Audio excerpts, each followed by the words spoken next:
Olá, tudo bem com vocês? Eu espero muito que sim, porque neste vídeo trouxemos mais um tutorial e nele você irá aprender a criar uma conta no WhatsApp Business. É comumente utilizado para quem está montando o próprio negócio ou até mesmo porque gosta da interface do aplicativo em suas questões pessoais. Bom, primeiramente nós vamos instalar o aplicativo.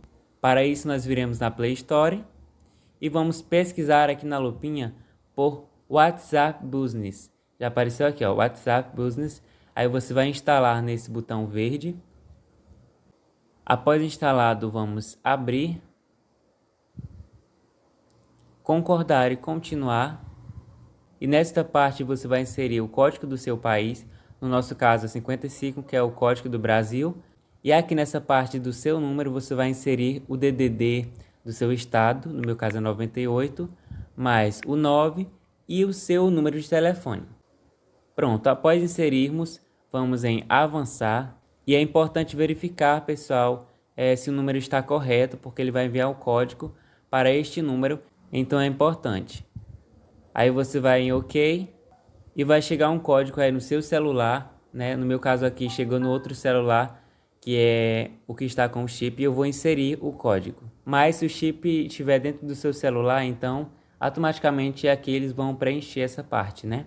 Só se não preencher automaticamente é que você vai verificar nas mensagens do seu celular qual é o código para colocar aqui nessa parte. Pronto, agora está confirmando. Confirmação concluída. Pessoal, caso vocês estejam criando aí uma conta nova, então vocês vão em agora não. Mas se você tiver algum backup, você vai continuar para recuperar o backup, né? Recuperar suas conversas aí no WhatsApp. Eu cliquei em agora não, aí ó, já veio para cá para essa parte de colocar o nome, a categoria da sua conta, né? Para isso a gente vem aqui ó, nome comercial, você pode inserir o nome do seu negócio. Enfim, aqui eu vou colocar o nome da minha mãe mesmo. E pessoal, aqui em categoria, nesse lápis aqui, você vai dizer se é uma empresa, se é um serviço automotivo, roupas, vestuário, enfim, qual categoria se encaixa o seu nicho, né? Como não é uma empresa, vou colocar em não é uma empresa. Lembrando que a imagem, o nome e a categoria é relacionado à sua empresa. Isto é, caso você esteja criando para o seu próprio negócio. Mas se não for, pode ser aí dados pessoais seus mesmo, como esses que eu coloquei aqui. Aí agora a gente vai em avançar. Aguarde inicializar.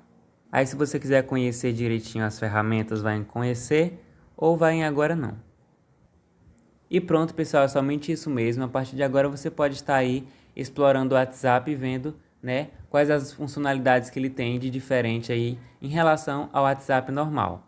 O vídeo foi esse, esperamos que tenha sido informativo para você. Se foi, coloca nos comentários, deixa o like, se inscreve no canal e também ativa o sininho das notificações para não perder os próximos vídeos. Desde já nosso muito obrigado e até a próxima!